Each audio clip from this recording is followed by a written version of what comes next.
But I say unto you, love your enemies. Bless them that curse you. Do good to them that hate you.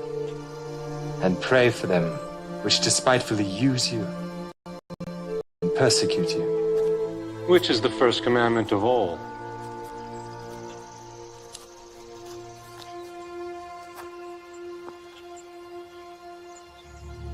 Hear, O Israel, the Lord our God is one Lord. Thou shalt love the Lord thy God with all thy heart, and with all thy soul, and with all thy might, and with all thy strength. This is the first and great commandment, and the second is like unto it. Thou shalt love thy neighbor as thyself. On these two commandments hang all the law and the prophets. Master, thou hast said the truth. There is one God, and none other but He. And to love Him with all the heart, and with all the understanding, and with all the soul, and with all the strength, and to love his neighbor as himself, is more than all the whole burnt offerings and sacrifices. Thou art not far from the kingdom of God.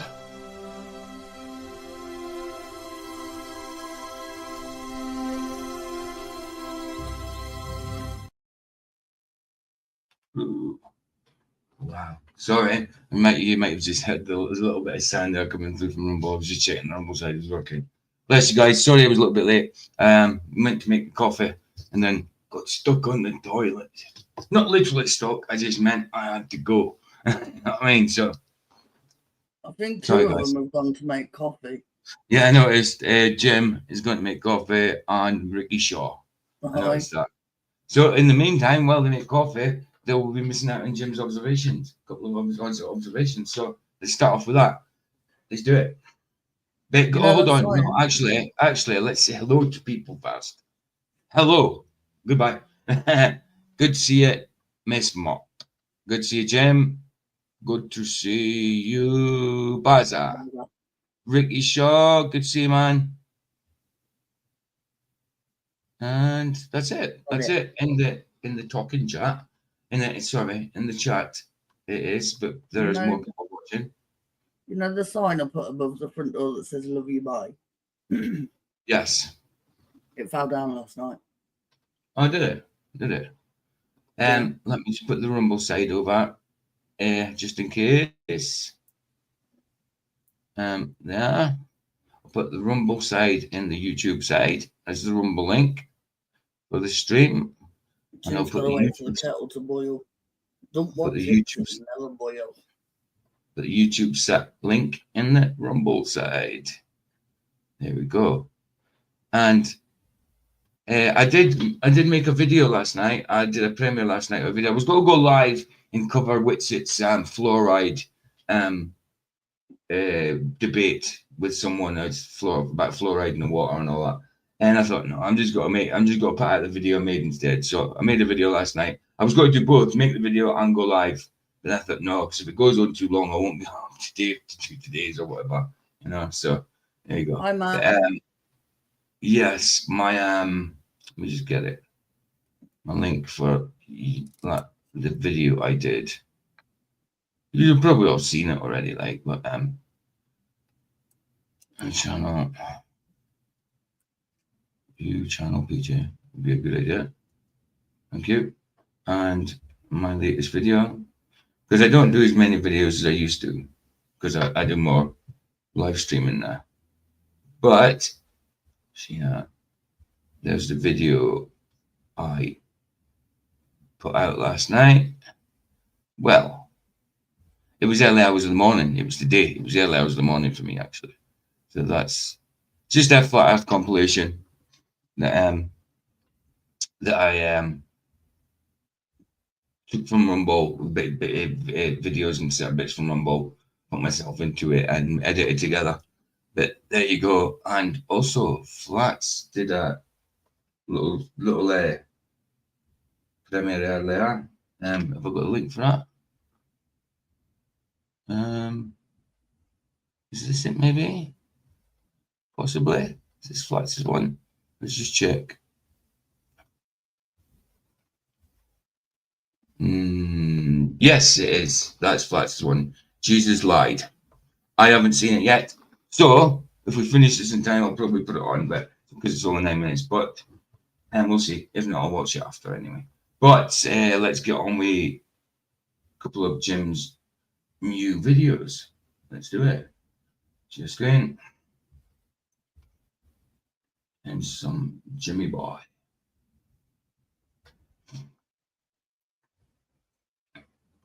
And just changes to circles for a minute.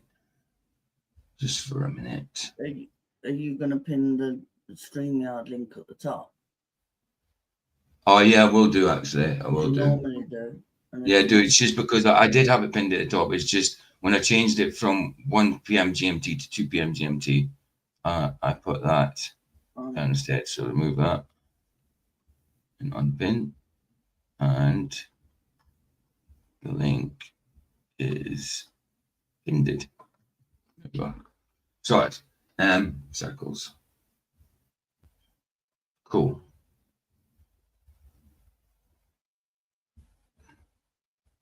Yeah, just start at the beginning, isn't it? Because they're all new ones. Nice one, Jim.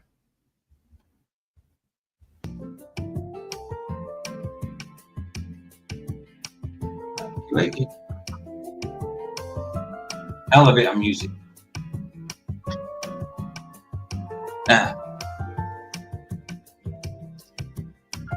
It's quite relaxing though, isn't it, that music?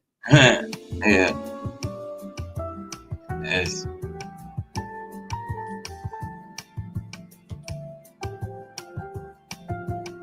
Just for me. Thank you, Jim. Thank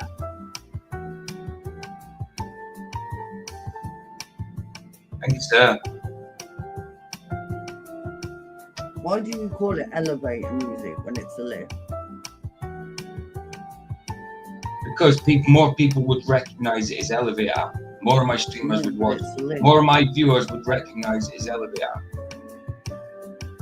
And most of my viewers are American. Hey, Luke. Good to see you, bro. Where did I see Luke at? I did see Luke's name. His name's Matt. Yeah, you know what I mean.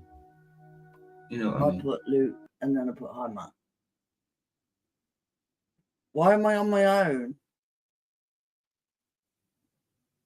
Paul Joe.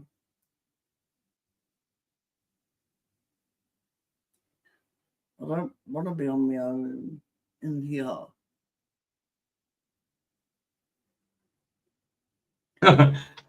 Sorry, I pressed the wrong one. I pressed back on the StreamYard tab instead of Jim's tab. I'm not putting myself out of the studio. Over Greer. Never heard of lift music. It's a lift buzzer. It lifts you.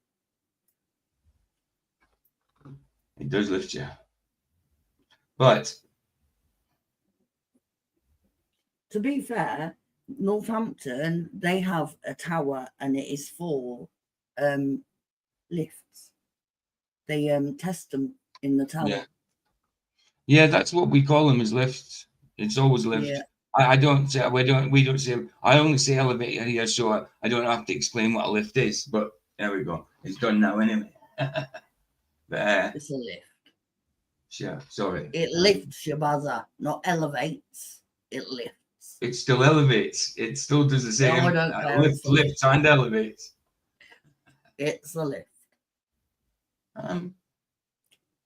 That's the one I just played. I had a right laugh this morning on Facebook, watching Americans and British people talk about worms.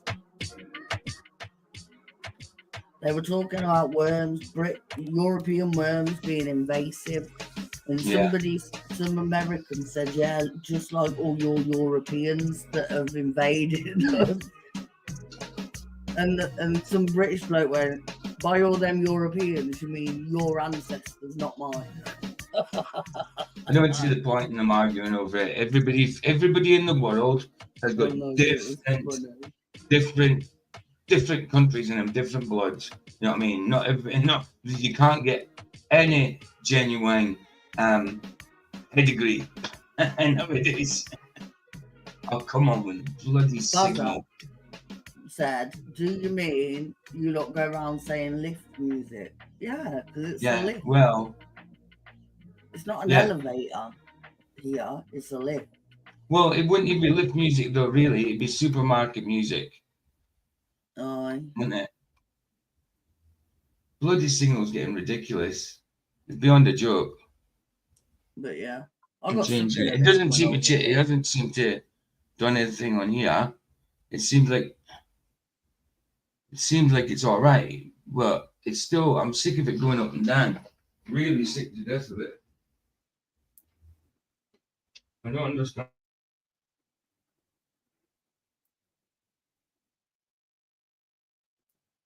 Yeah, but there's a lot of videos of people eating food from different countries.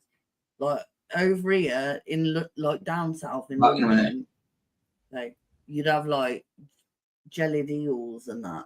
And I can tell you now, I've never touched a jellied eel in my life, and I wouldn't. It is just weird. So there is some food that even us Brits think is weird, isn't it? Yeah. Like, have you ever had a jellied eel? No, I would never touch a jellied eel. No, I mean. Disgusting. Disgusting. Take the stairs debate over. Goodness sake, signal straight down again. Jim said take the stairs debate over.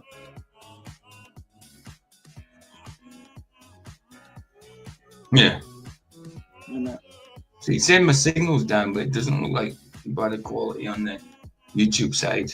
I don't know why he's doing this. It just does me nothing. I'm still going to get on to them because they did nothing except phone me a couple of times, then say I'll phone you another time, but didn't. I got a message from him saying there's no further action being taken, but that was from the workers. I'm like, what do you mean? I'm telling you to come out and put the bloody cables in the conduit, the wires in the conduit. You know what I mean? Buzzer, it sounds disgusting to us, and I'm English, and it sounds disgusting to me. To be fair, I'd rather take the stairs because I don't like being in confined spaces with people I don't know. No, that's it. And I've got arthritis in my knees, which is bad, but I still wouldn't want to be in a lift with weirdos that I don't know. Especially remember when I lived in Pioneer? Yeah. There was an Asian in the lift and she was spitting on the floor and it was like, bleh. Not good. Oh, look. There's a nice one to sit on. It looks like a sweet in a wrapper. Yeah, jelly deals. I wouldn't touch them. Don't understand people that do. Don't mind cockles and all that, but jelly deals, no.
Stay away from those Asians.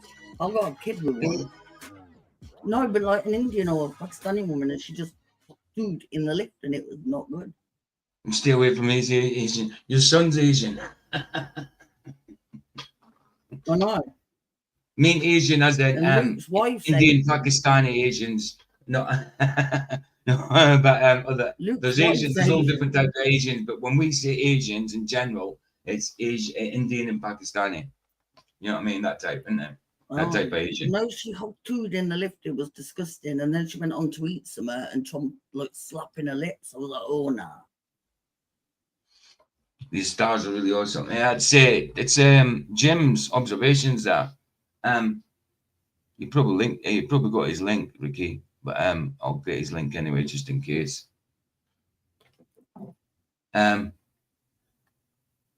Jim, did you actually put your song up yet on your channel? Yeah, you did. So he did, of course. So that it's the only one this channel that's got his voice in is his song. But 177, Jim. 177 subs. Fair play, bro. Fair play. Fair play. So Jim's link, just in case you're not subbed. There's Jim's link now. And yeah, that's it. I think we'll just get straight onto the Book of Giants thing, straight onto the topic. Again, Book of Giants is extra canonical. It's not canon. I know a bit about Enoch, but the second, third book of Enoch, obviously, dubious about. First one, cool. Book of Giants, not sure because I don't know much about it, but I dare say there'll be truth in it. I'm just gonna go shut the back door. Okay, but let's just get started with it. Again, I don't put much input into it. It's because I haven't read the Book of Giants, hence why I'm doing it. But obviously, I had a bit about it. But let's get started. Video file. Let me see. Where are we on Mark? That one. Right, here we go.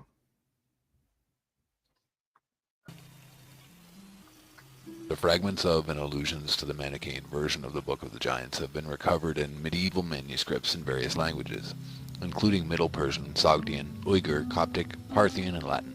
The following is a summary of the surviving fragments and allusions. By the way, this is all the videos from Flat Water FE from about 4 years ago. So we've probably seen these at some point. Or you guys maybe seen these at some point. No. But, let's get on with it. Like I say, if I don't put much input in it, it's because knowledge is lacking on the topic, hence why I do it live. So I can learn with you guys. Which I have attempted extremely tentatively to put in sequence. The summaries are also very tentative. M1. The 200 demons descend to earth. Their descent from heaven stirs up the other heaven. That's right, Ricky. That's right. Absolutely, bro. Yes, and thank you. To see the stars for real isn't anything like they've shown us. No, exactly. It isn't at all. At all. Heavenly beings. They descend because of the beauty of the women they saw there, and they reveal forbidden arts and heavenly mysteries in order to seduce these women, and they bring about ruin on the earth. Enoch warns that the coming of the 200 demons will lead only to hurting speech and hard labor. The coming of the 200 demons, I mean, for this story, whatever it's on about, might have been 200 demons, but we know there's a hell of a lot more because Legion, for a start, is many, which Legion is about 2,000 to 3,000, I think, is a Legion. They then subjugate the human race, killing hundreds of thousands of the righteous in battle, forcibly marrying beautiful women, and enslaving the nations. The angels veil Enoch, and the righteous endure the burning, and Enoch the sage is mentioned. Samhaza begets 2 giant sons, Sahim, Oyach, and Patsam, Naraman or Achya, Chaya, and the other demons and Yaksas beget the rest of the giants.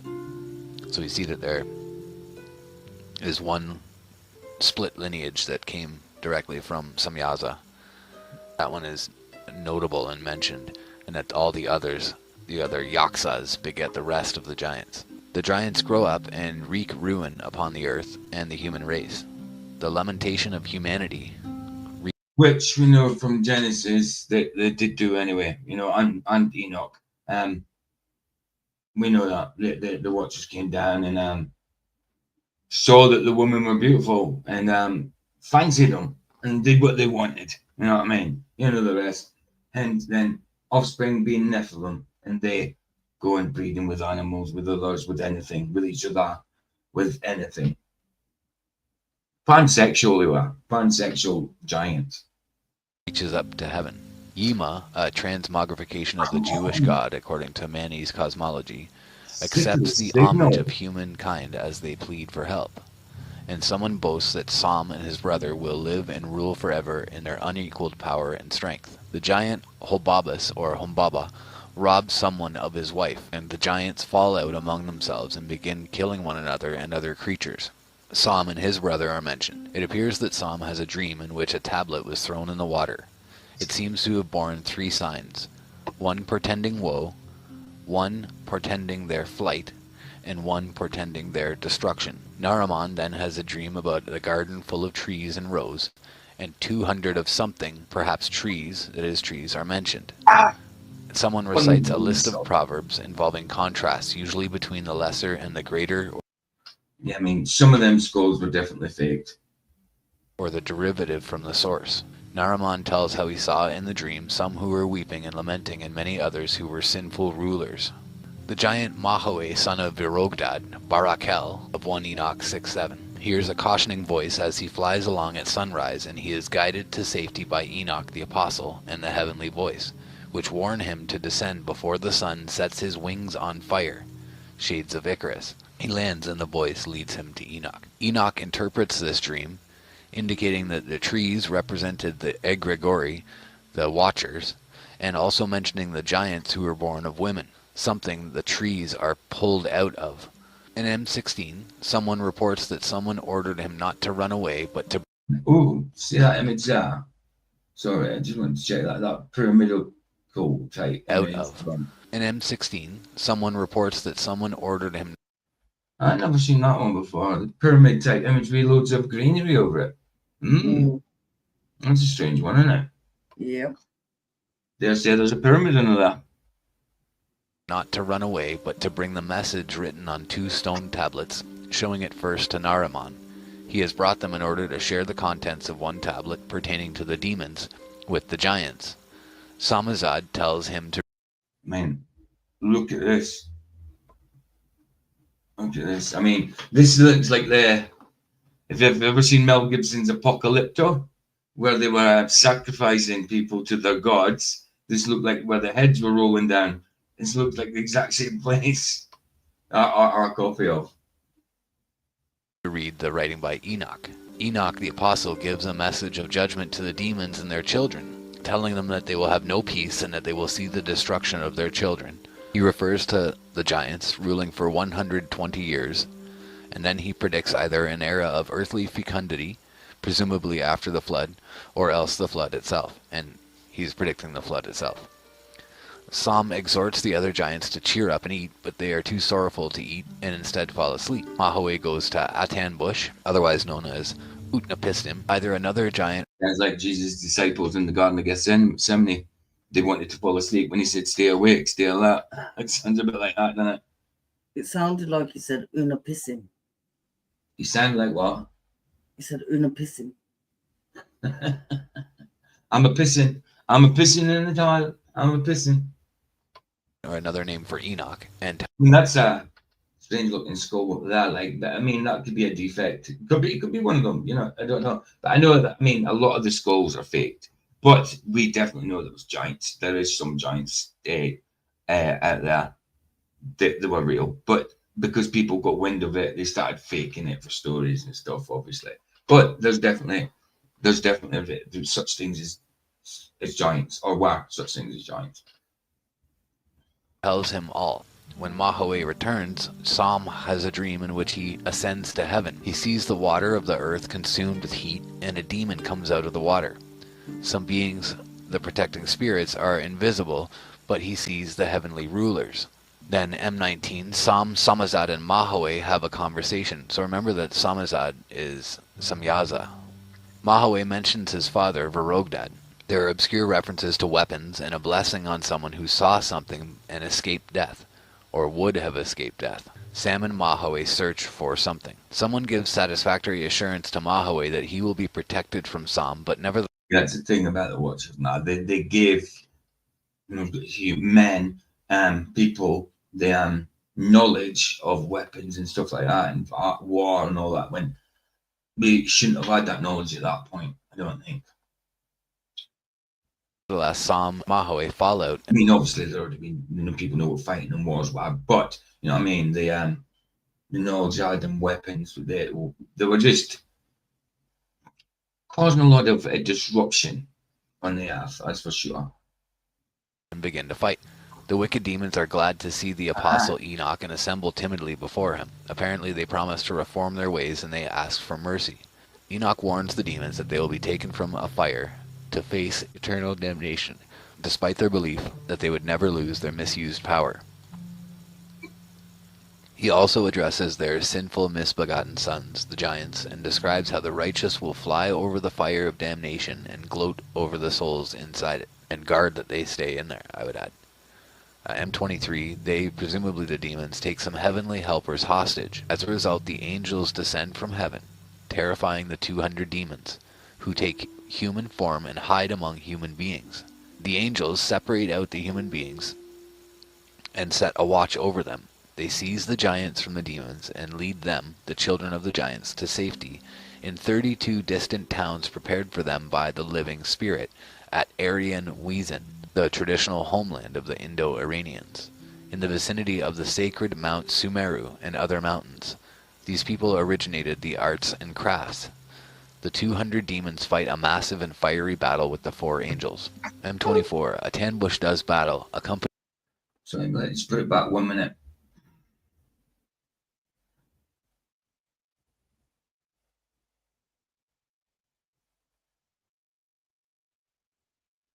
There we go.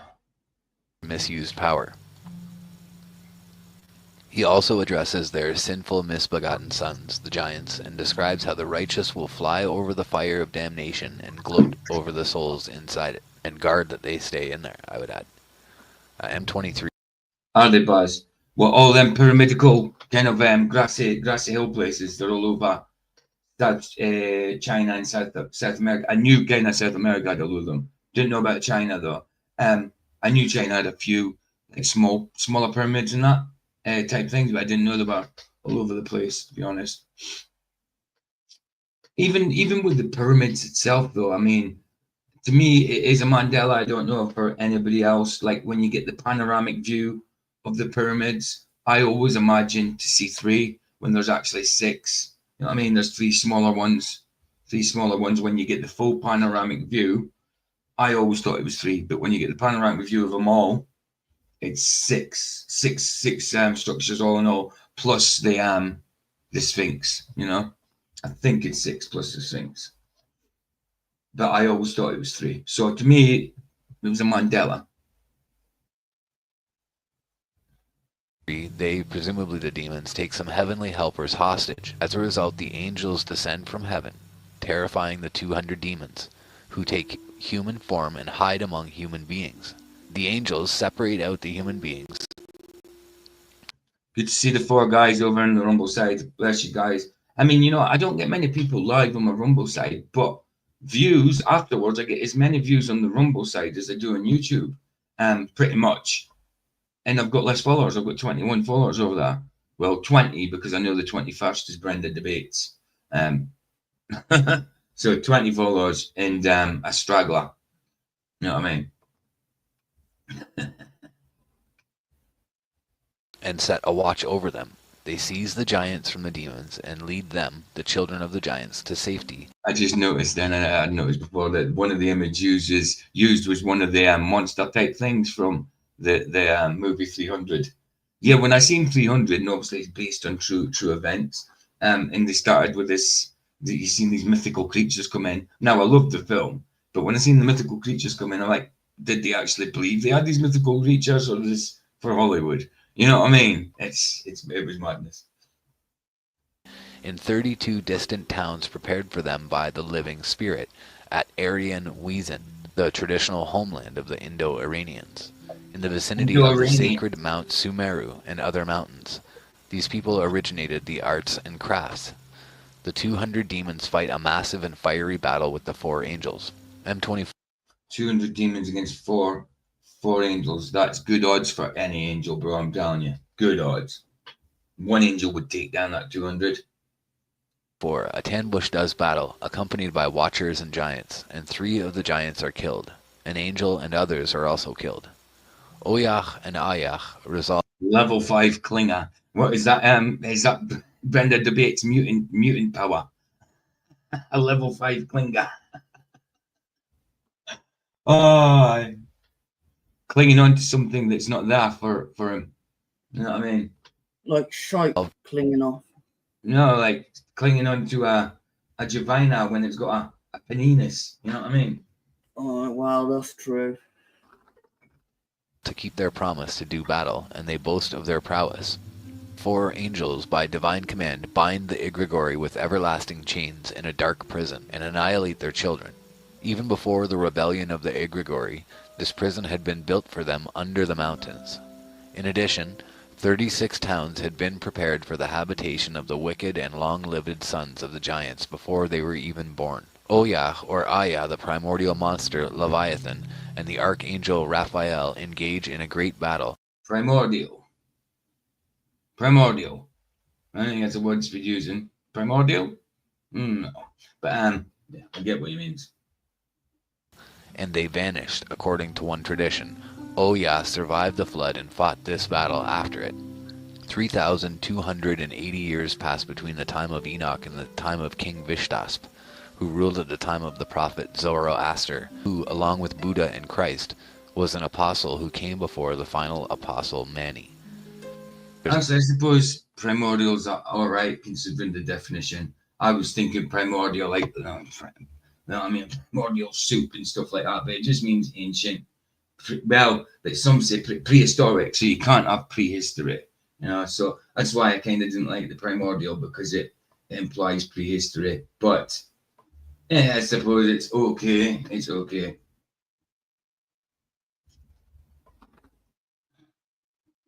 Couple interesting things I wanted to mention there. That when they talked about they're taken from the fire, they just endure the burning, and Enoch the sage is mentioned. Now that ties into what we've been talking about recently, and some things that I saw that Zen Garcia was talking about in his amazing stuff that he's tied up. And what he was talking about there is that the righteous actually, in between this period and Christ coming back to earth, or coming to earth for the first time, the first appearance of the Savior, that the righteous had to endure that time period in hell because they had no Savior to come down and take them from Sheol. And that is what happens in the Chronicles of Longinus. And so go and check out that work. I've posted it. It's part of this playlist. It's been part of the playlist that this will be part of. So you can see it there, or go to Zen's work at Endeavor Freedom. And that was an interesting picture, that one. Hold on. That was an interesting point. I just want to see that. So you can see it there, or go to Zen's work at... Very interesting, that one. I mean, was that time like that? Very interesting, that one.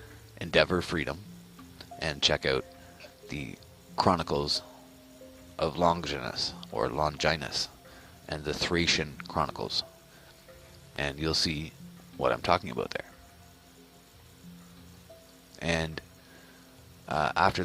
And again, I mean, look at the giants they're portraying there, that compared to like the giants that are in the ground, you know what I mean? They're not even big, you know. Some of them are massive, really, really big, the ones that are in the ground, you know. Part of our landscape, part of our terrain, you know. That we also, the other thing that I wanted to notice is that for some reason this person believes that the final apostle was Mani, or Mani. An effort to nuance this version is given after the summary. So A1. The angelic watchers beget the Nephilim and the giants, perhaps the same creatures, but perhaps not. Final apostle was Paul. Simple. Hey, good to see you, Tony. How you doing, bro? Good to see you, man. Through miscegenation with mortal women. These rapacious monsters inflict bloodshed and injustice upon the earth and destruction upon the sea, animals, plants, cattle, and humanity. All this is reported to Enoch, the scribe of interpretation. Just in case, guys, this is it. Just in case well, even watching afterwards wants to watch on the Rumble side. That's the Rumble one. It's happening now. And I'll give you guys my normal Rumble link just in case anybody wants to sub. Well, we're not sub because sub costs money. I mean follow. Enoch addresses God, praising him for his glory, knowledge, strength, and creative acts. A number of giants, including Hobabus and Humbaba, Mahoe, and perhaps the Watcher Barak El, have a conversation in which they discuss killing, perhaps of human beings. Following hints from the Manichaean version and the Midrash of Samyaza, perhaps we should reconstruct here an episode in which the giants have a first pair of dreams predicting the Great Flood. If so, the first dream seems to involve the effacing of a writing tablet by submerging it in water. Stuckenbrook also suggests that a fragment which refers to 3 shoots in a garden belongs to the second parable. The first dream may have told of an angel doing the effacing as a symbol of the destruction wrought by the flood. The second may have told of an angel descending and cutting down all but 3 shoots, representing the sons of Noah in the garden. Mahoe consults Enoch the first time. It is possible that the first... And to anybody on the Rumble side, this is the YouTube link for what we're doing now. And yeah, if you want to sub me in YouTube, you can do that link anyway. Just click that link, then go to the channel. But I'll put it in my link for the channel later. But you can sub through that if need be. Anyway, let's go around. First tablet was introduced at this point. These episodes are entirely lost, but their existence is bedidded. Hi there, Tony said hello. Did you say hello to him already? No, I was sorting the dog out. Oh, there you go. Tony said hello. Hi, Tony.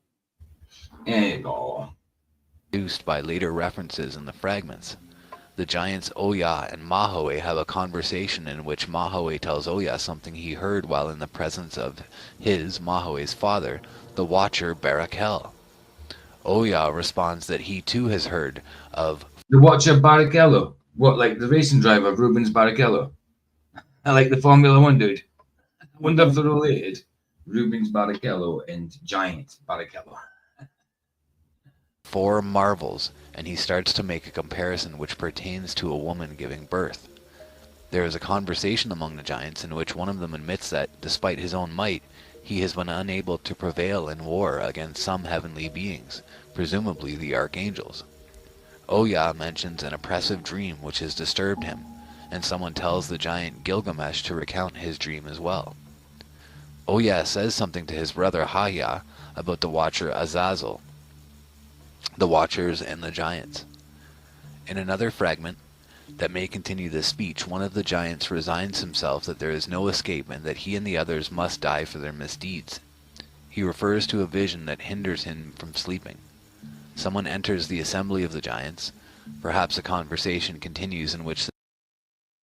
Yeah, Tony says, wore my Earth is Flat t-shirt last night. I met my brother's mate and he said, is it flat? I said, it's measured flat. His reply, no. I peed myself. What's the reply you're going to get? It's either someone's just got to laugh, someone's got to take the mic, or someone's got to get in a serious debate with you about it. What do you mean? Or ask loads of questions. What do you mean? Yeah. And try and debate it. Or someone's just got to go, no. You're just unwise. You're just silly. Don't be silly. It's so mad. It's so mad, isn't it? That it's normal to us now. It's almost, it is. It's normal to us now to think the Earth is flat. To anybody out there that's just a normie, it's not. It's not. So when they hear of it, I mean, they've heard of it, obviously, but they just say, oh, that's on the internet. It's people on the internet. But when they meet people that actually are and do believe it and know it, it's weird for them. It's weird for them. Sorry, babe, come here. Say again. I was going to correct you when you said we know. No, we think. We I was believe. going to say, no, we know. Yeah, I know. But I'm so sick of this blooming signal going up and down so much now. I mean, it doesn't seem to affect it too much sometimes, but sometimes it does. Weird. The Anyway. giants Hi, anticipate Joseph. with dread their coming to. Oh, Joseph, good to see you, bro. Good to see you. I think Joseph was there last night in my premiere, my new video. I'll put that link in again for anybody I who know hasn't seen you it. said hi, Miss Triggerfinger. He did, that's right. He said, hi, Triggy. All right, Trigger. Carry on. Destruction in the flood for their sins, in which they will be stripped of their form and reduced to being evil spirits. The Watchers tell the giants that they themselves are imprisoned and perhaps that the giants are being defeated. Mahaway and the 2 tablets are mentioned. The second tablet is now read. It is a letter from Enoch to the Watcher Semyaza and his companions, and they are rebuked. Right, so I want to read that. So, and angels which kept. No, I don't know what book that is, obviously, because. Hold on. Yeah, so it's not the book, obviously. And Judd 1-6, whatever Judd is. Judd. Anyway, it's not Judd. Is it Judges? It might be Judges. Judges. Menumpty. Judges 1-6, and the angels which kept not their first estate, but left their own habitation, he hath reserved in everlasting change under darkness, unto the judgment of the great day. Judges 1-7, even as Sodom and Gomorrah and the cities about them, in like manner given themselves over to fornication and going after strange flesh, are set forth for an example, suffering the vengeance of eternal fire. Absolutely strange fleshes. For there and their sons the giants' corrupt acts, which have come to the attention. Yeah, but I don't think it's Jude, because I don't think it says that in Jude, does it? Oh, is it not Judges? Right, hold on. That's why I didn't say Jude, because I didn't think it would be Jude, because Jude's only one letter. Jude's only one tiny letter, isn't it? Let me just check.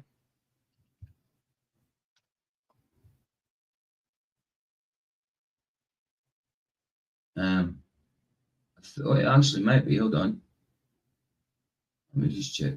Hold on. I think it might be. It's obviously Jude taking it from. And yeah, it is. It is from Jude. I didn't think it was Jude. That's why I didn't say Jude, because I was thinking it was an Old Testament book. So I thought Judges, but it's not Judges. It's Jude.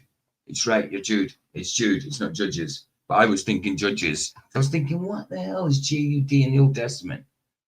And then it came to me Judges, obviously. But no, you're right. It's Jude. It's Jude. I didn't think it was Jude because Jude's New Testament, and it's only a small one pager. You know what I mean? One little letter. So I didn't think it was that one, because I didn't think it would have Old Testament stuff in it. But you're right. It's Jude. It is Jude. That shows you how long I haven't read Jude for. Wow. Of the archangel Raphael.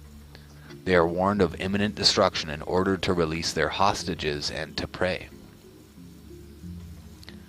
Nevertheless, Oya informs the giants of a message from Gilgamesh and Hobabus, which involves the cursing of the princes and which cheers the giants up. The 2 giants Oya and Haya have dreams. Haya describes his in the assembly of the giants. Oh, wow. I just put it back at the start by mistake. Oya and Jaya. Oya and Aya. It sounds like they're hurting themselves. Oya, Aya.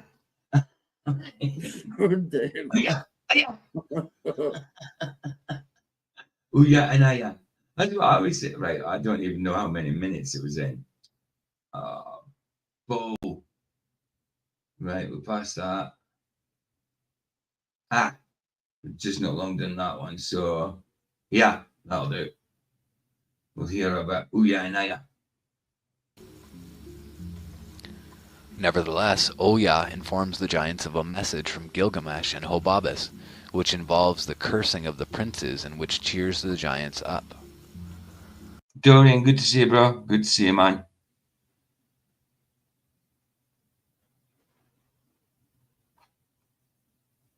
Oh, I was just trying to read what Dorian wrote. It was bloody Anis and Joseph's Joseph's name put together. I was like, what the hell is that word? It's Anis and Joseph's put together. Good to see you, bro. See you. The two giants Oya and Haya have dreams. Haya describes his in the assembly of the giants. Oya and Haya. What, baby? Have I been naughty? Why? Because Dorian said Victoria. Oh, you said Victoria. Ah, you must have been naughty. Have I been naughty? Aye, you must have been. Oh dear. He dreamed of gardeners watering a garden which produced great shoots, but a disaster of some sort destroyed the garden in a deluge of water and fire. The other giants are unable to interpret his dream. Haya proposes that they consult Enoch for an interpretation. Then his brother Oya reports that he too had a dream, in which God descended to the earth, thrones were set up, and God sat enthroned amid a multitude of angels and presided over a judgment based on the opening of certain... I know, Dorian. I've done that sometimes myself. I have to watch it when I'm doing links, so it doesn't join to the link sort of thing. Yeah. books. The giants, presumably unable to interpret this dream either, summon Mahue and send him to Enoch, whom he has encountered before, to ask him to interpret the dreams. Mahue takes wing. I wanted to give what do you call him? Vlad. Ironworks 92,000, 9200, 92,000. Can't remember 9200. 9200. I wanted to give him a rant on because I noticed he was on YouTube last night, but I was going to be too asleep for it, so I was going to give him a rant on. I went to check his live stream Rumble, but he didn't set it up for Rumble last night, I don't think, so I couldn't give him one. And flies across the great desert until Enoch sees him and calls to him. Mahue refers to this as his second visit and makes the request. Bits of Enoch's interpretation may survive in a fragment that mentions the violent deaths of a number of Watchers, Nephilim, and Giants, and all. Hold on, that. Well, that's it. Oh wow, Pyramids of Giza, right? I didn't know there was a big hole in the side of one of them. I mean, I know there was like a kind of like a little bit of a gap. I didn't know it was that big. Weird. Stick of this blooming signal. The violent deaths of a number of Watchers, Nephilim, and Giants, and also in a small fragment that says, "No peace to you." Enoch pronounces an eschatological or post-diluvian blessing of earthly prosperity. Presumably, much of the story came after this point and is now lost. Reconstruction of the Aramaic Book of Giants remains extremely subjective, but a number of objective factors limit the possible arrangements and point us in certain directions. The most important external factor is the assured sequence of fragments in some of the manuscripts based on physical joins. So we see that they're having problems with putting these things together and seeing how clearly they line up. Hey, 4Jack, it's good to see you. Good to see you, man. Say hello, babe. Babe. Hi, 4Jacks. I was typing on the other side. I had to stop typing and get my cursor on this side. All right. A third factor is the internal evidence of the fragment. Handsome fella, that dude. Handsome fella. That's some head to give birth to, though. Well, you do see if you get suction when you're if you can't deliver and you get suction, sometimes the heads look like that. I know, but what I'm saying is, if that's just the shape of the head, that's some big head. Ah, good looking guy. See him about his forehead. It's a bit weird. Not bad, Jim said. No. Well, Jack said, "Lol, you guys are a trick." Garcia Martinez's comments. allows for passages that pertain to the early part of the Watcher's Giants narrative, when the Giants are free agents after they, or better the Watchers, have been imprisoned. He also points to the reference to 2 tablets in A10, with the second tablet being read later than the first, and to Mahaway's second visit to Enoch in A13. In both cases, earlier lost portions of the narrative are hinted at. The biggest difference between Stuckenbrook's sequencing and those of some other commentators is that he reconstructs 2 pairs of 2 dreams. Bayer, Reeves, and Garcia Martinez group the fragments pertaining to dreams into... That's another one up, Baza. Unless that's the same one, but wow. Wow. Could you imagine Crazy trying that to is. spy on somebody with one of them heads? Oh, I know, babe. I know. You're Not good. literally, your head sticks out a mile. Literally. Kind of looks like paddy fields going up in a pyramid. You know what I mean?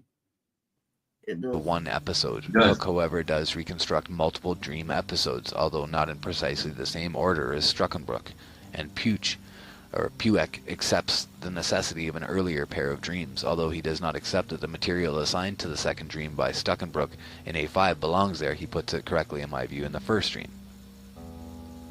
So we see that they really are fighting over how these reconstructions go together. And we see that the founder of the Manichaean religion was the Apostle Mani in 216 to 7. And it's mad. And does it not? Oh, look at that big hand in the sky. Yeah, that we had so many stories, like people, when we were kids, yeah, we hear about giants, but then we'd get to think that they're fairy tales and they're just myth and stuff like that. But it's come from somewhere, obviously. But look at the cartoons we had, things like Gulliver's Travels, where you go to like Gulliver's a normal sized man, then he goes to a place of giants. And then you get the TV programs, Land of Giants, where you go to a place and they're giants, you know what I mean? And go to another place and then you're the giant. You know, it's crazy. Crazy. I don't know why, but Clifford the big red dog come in my head. Because the dog was a giant. Well, he's a giant red dog. So, I mean, that's probably where they get the ideas from. Look at that top right picture there. It looks like a half snake man, half reptile man, half man. You know what I mean? Weird. I mean, this is probably just a petrified dump.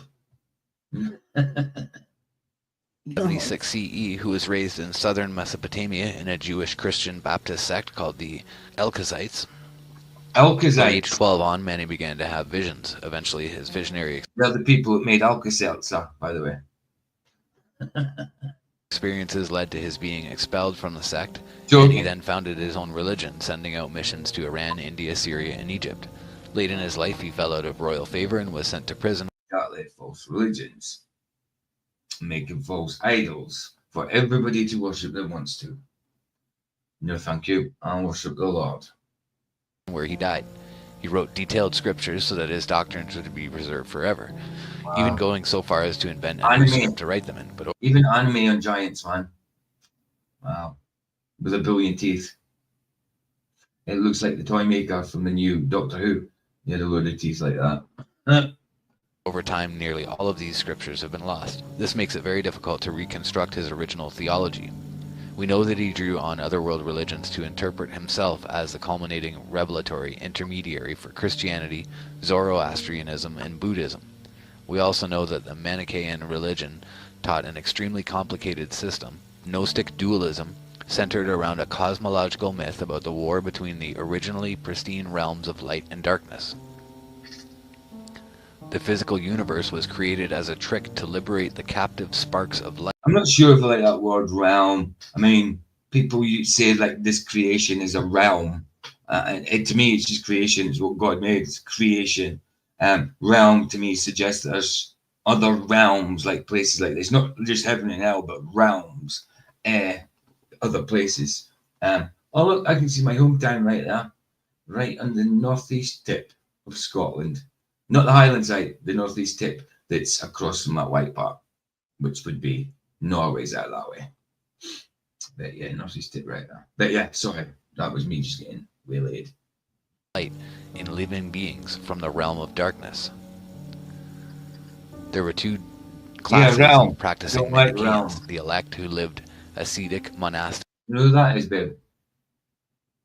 You The giant can lifting, see. Andre the Giant lifting Yeah, there the you car. go. I was about to say I didn't even notice the bit until I asked you at the bottom. But you could tell by the face it was Andre. He actually wasn't too I read the like bottom. you see him wrestling. He looks like an ugly big ogre guy. But there, when he's younger, he didn't look too ugly, does he? He looks like a normal looking dude, but just big. You know, lifting that car, man. I only know because I read the bottom. Yeah.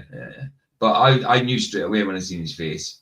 I've seen documentaries on him as well, so I knew what he looked like. But I didn't I notice the think I bottom part. watched it with you about him. Aye. Well, you did. I think you did, don't you? You did. Aye. Yeah, that's cool. Lifestyles of celibacy, vegetarianism, etc., and the hearers who supported the elect financially and otherwise in the hope of being reincarnated themselves as elect in due course. Although most of Mani's scriptures are themselves lost, lists of the titles of these documents survive in works by both friendly and hostile writers who wrote in Coptic, Greek, Arabic, and even Chinese. Allowing for minor corruptions, all the lists mention the same 7 works, usually in more or less the same order.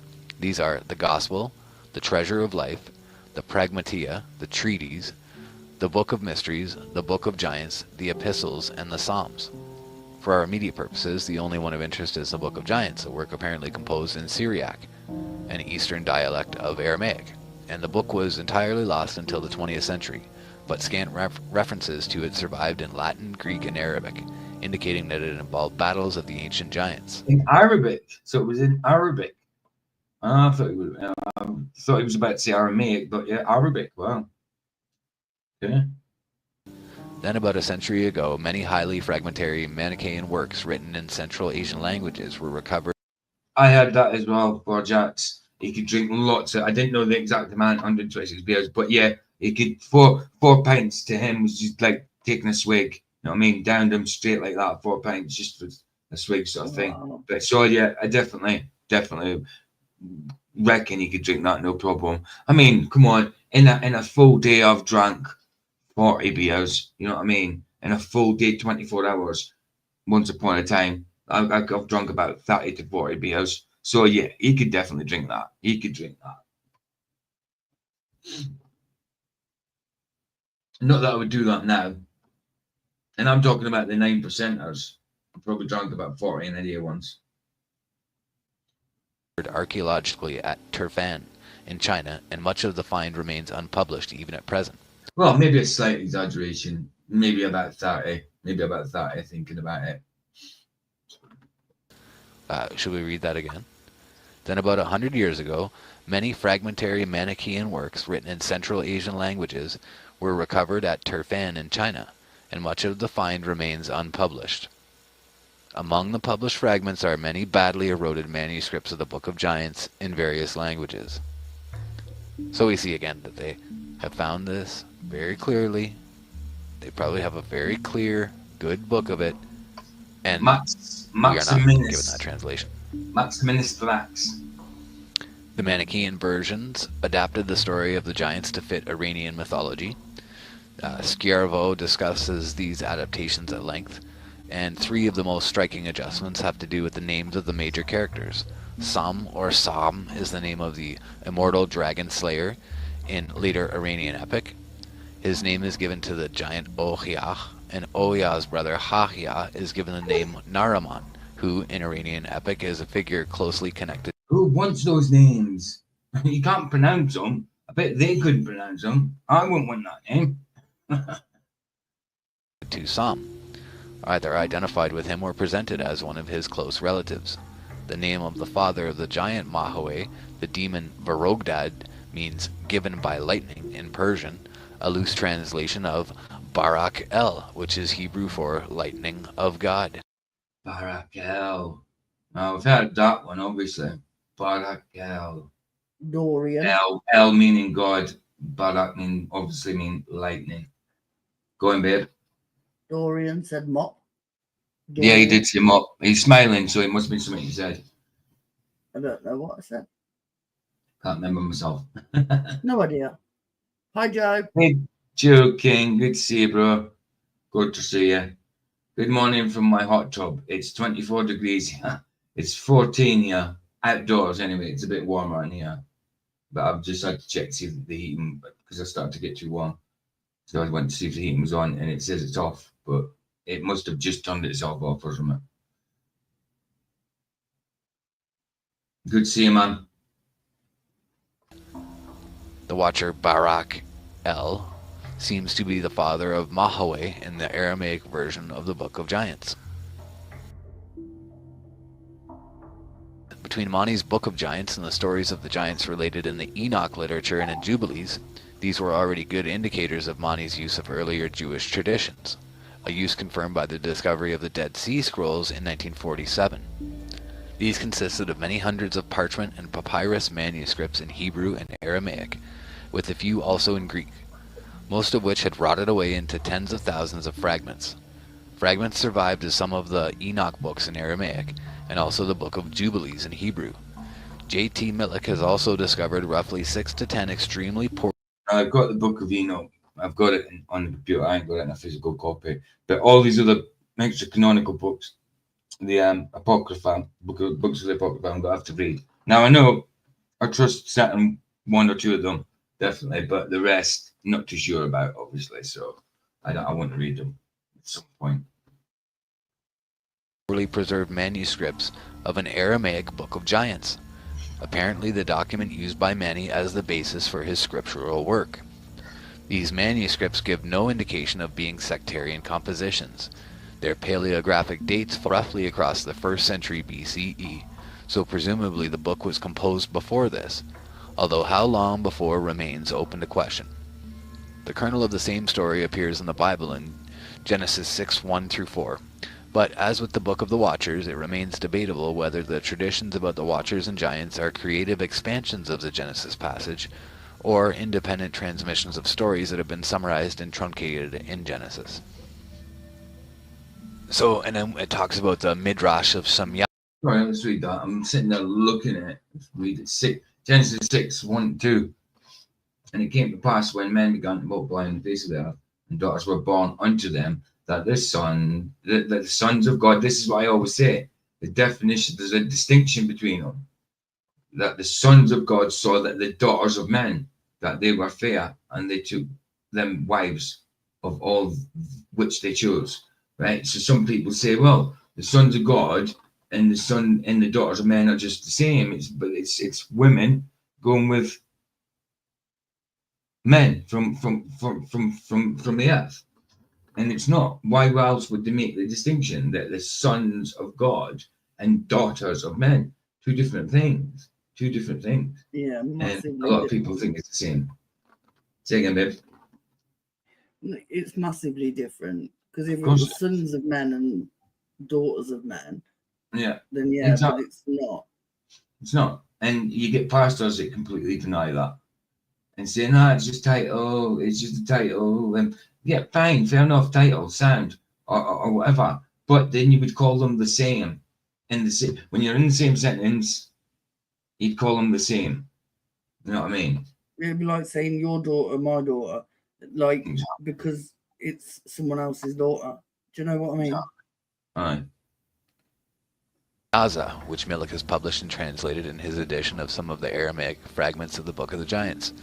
And this work tells how at the time of the corrupt generation of the... There you go. There were giants in Earth in those days. And also after that, when the sons of God came in unto the daughters of men, and they bare children to them, the same became mighty men, which were of old, men of renown. So they were known. It was well known, men of renown. Flood, the angels Samyaza and Azazel make a bet with God that if they were to descend from heaven to earth, they would be able to resist the lure of the evil inclination. But after descending, they promptly lose the bet. They notice the beauty of mortal women and cannot restrain themselves from becoming sexually involved with them. Soon they find themselves revealing heavenly secrets to their mortal wives. Samyaza begets sons named Hay. Yeah, well, 2 rows of teeth. People do have that. People do get these things. But did you see the toes there, babe? Like, see how many fingers on that hand? Aye. Hands, 1, 2, 3. Now, the story. I mean, I don't know how. I don't know which native Indians it was, whatever. I don't know how true it is, but no, you always hear them, you know, in old movies, and they go how, put the hand up, there, go how. Yeah. Yeah, that was that kind of thing. Apparently, that was, I don't know how true it is, but apparently that was to check and see. They did that, so you do it back, and to check and see how many fingers were in your hand. If you had more than 5 in each hand, 5 digits in each hand, they thought you were, or well, a bad guy, basically. You know what I mean? One of their enemies, the giants, so to speak, the Nephilim. Say, well, different words for it, though, obviously, with them. But yeah, and then there's the toes as well. Revealing heavenly secrets to their mortal wives. That's 6 toes as well, 1, 2, 3, 4, 5, 6 in each. That, you know something, if you just have a quick glance at that, it just looks like feet. But then you look again. Yeah, it's weird. Semyaza begets sons named Heya and Aheya. The angel Metatron, another name for the deified Enoch in the Hekala traditions, sends them a warning of the coming flood. Heya and Aheya each have a prognostic dream. In the first, an angel descends from heaven and scrapes an enormous stone tablet with writing on it, which was spread across the whole world until only 4 words remain. In the second, there is a garden full of trees and gems, but an angel descends and cuts down everything but one tree with 3 branches. Both dreams predict the coming of the flood and the destructions of all human beings, except Noah and his 3 sons. The giants are then killed in the flood, but are Hold on, I want to see that pic again.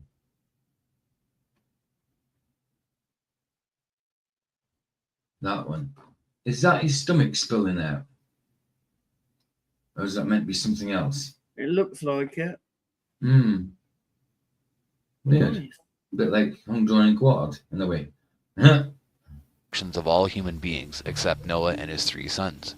The giants are then killed in the flood, but are consoled by the fact that mortals will use their names in incantations, and thus their fame will never cease.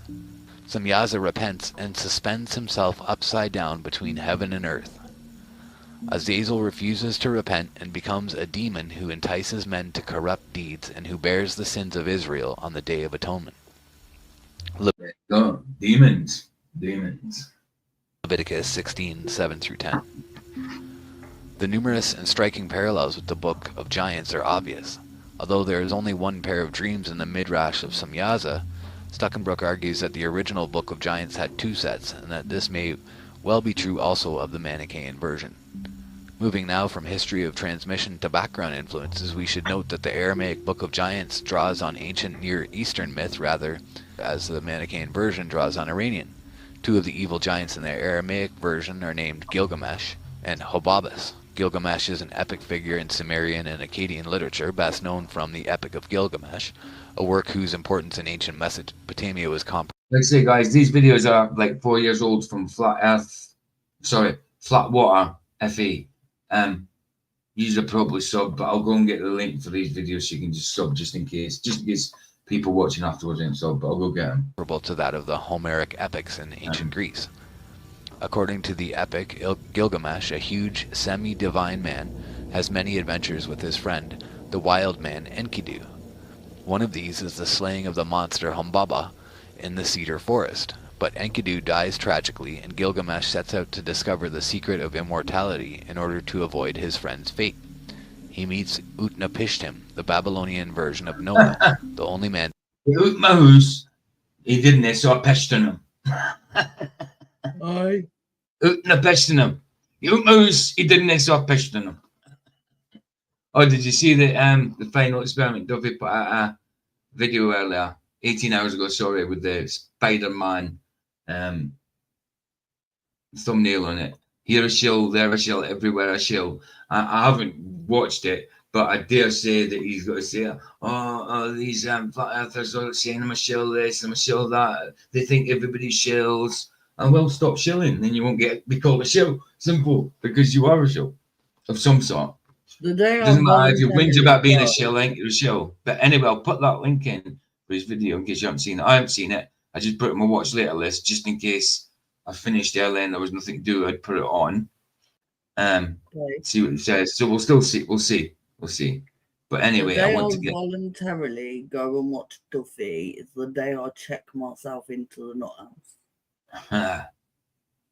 Exactly. Right. Is this that? Right. This is the Giants one. Yeah. Sure. Go back. Oh, back up to 394 again. I've been on 394 so many times in the past week and a half. I dare say I'll go back to 393 later on. You know what I mean? Right. I've gone back down to 120 is the link for this video. So it's Flat Water. Flat Water FE. And did I say give you the link for something else? Yeah, for Duffy is. Just in case you haven't seen it. We'll see. We'll put it on after this if I've got enough time. Not after this, because I've still got a 17-minute video after this about the Firmament. It's just basic, like the same guy again, Flat Water FE. Just things we've probably seen before, but proofs of the Firmament sort of thing. And there's the Duffy video, just in case. Wow, so I need to put this on the Rumble side as well. Paste. And that one. And that one. Is that right? Yeah, that one. And this one is, yeah, that's it. Yeah. Right, sorry, let's carry on. To survive the flood. Unlike Noah, Utnapishtim was made immortal by the gods. Nevertheless, Gilgamesh What's her name? What her name? fails in his quest, eventually dying and leaving only his heroic fame behind him. The giants Gilgamesh and Hobabus are reflexes of the Gilgamesh and Humbaba Huwawa of the Gilgamesh epic. Likewise, a Sogdian text of the Manichaean version refers to Atan. Sure, these names are just made up. They're just sounds they made. They're not names. It's the sounds they made when they. What do you want to be called? You asked them when they woke up in the morning. Huh? So he called them. Crazy. Bush, who is either another giant or Enoch under another name. Enoch also survived the flood and was made immortal. A tan bush is clearly a reflex of Utnapishtim, and we may assume that he... Joe King says that channel helped him when he first was first waking up. Bless man. I don't think he puts so much stuff up now, does he? But I mean I found that I wasn't subbed to him. I was like, nah, I was subbed to this years ago. And yeah, I wasn't subbed, apparently. So it's a bit weird. I knew I was. I wondered why I hadn't seen anything come through from him, because I forget about these channels when you haven't seen something for a while. Like same as when I hadn't seen Taboo for a while, Taboo Conspiracy, it was like, what happened to him? But he was always about. He was just getting kicked off left, right, and centre. New channels and that. Appeared also in some lost passage or passages in the Aramaic Book of Giants. So now, knowing this more clearly, we can see that that's what he's going to do. Sell ice to the Eskimos, Baza. That's exactly what I think he's going to do. Wouldn't surprise me if he tried. It would be easier to sell ice to the Eskimos than it would be to sell their flat Earth experiment to us. You know what I mean? That's for sure. Aye. That's for sure. What does this say? So Noah also AK Unapishtim. That's the word. Gilgamesh is Hercules. Sam is Shem, the sun god of Babylonians, which is still really Shemyaza, the fallen angel, known in Mexico as Quetzalcoatl. In India, epics as known in Norse mythology as whatever, etc. Okay. Come on. See, this thing goes between crazy down today, man. that's not what happened. It's just that they simply gave their name to that person. That's the name that in their culture that they had given to that person, when really it was two cultures on the opposite, or not even necessarily on the opposite, but on just in different places looking at the same person and calling him a different name. But really, and then retelling the story, and you can see how it's kind of a case of the broken telephone, where when he's speaking to one culture that has one language, that entity is given a name in their language, but to another culture he's given another name. And so you see that it's the same story, and then there's just a bit of broken telephone in the way that the story is told. Just the fact that they have different names, we can actually correlate and see That's the problem, is with the names and that as well, isn't it? I mean, it could be that, or it could be just, I don't know. They had the stories but didn't know the names properly. I don't know. So there could definitely be truth in it, but like I say, I'm not sure. I haven't read it. Don't know how credible the Book of Giants is. I know Enoch is, that's for sure. The bit second and third Enoch's not so credible, you know. So yeah, I'd have to read it for myself. But yeah, it's good stuff, this is. So if you call me, it won't take a minute to get up.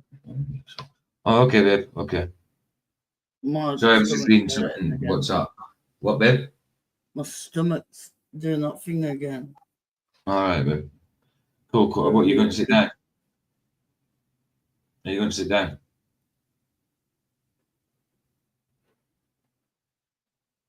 those names really. You've roboted out. Are you going to sit down? Yeah, but I'll still be here. I'll just be on mute. All right. Okay. So if you They shout are the same name and they're the same because I'll get up. All right. person over and over, like Samyaza and Gilgamesh and Utnapishtim. Sorry, look at that in the background. That's what I say in the background. Sorry, let me just play Over out and see that again. like Samyaza. That size of that blocks, man. Size of them blocks. That is one complete block. I mean, that's like a block of flats. Skinny block of flats, but it's a block of flats. You know what I mean?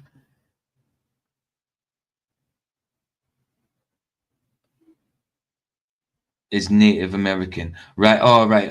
Right. Okay. Put that up. Got you.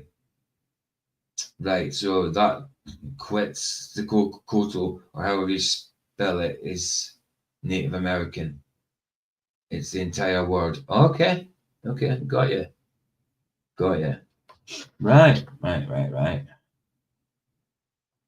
And Gilgamesh and Utnapishtim, that these are really, they're the same people, just with a different name to a different culture. Well, aye. That's what I'm saying. It's like the Noah story, like Noah from the Bible, the flood. We know it happened through scripture, but other cultures have got stories like it. Some of the details are different, but in general, it's all about a flood and a boat being made to save people and animals. Context might be a little bit different in some of the stories, but a lot of cultures in places and countries have got stories like that. So have they borrowed it off of a certain true story, maybe? Same thing with this.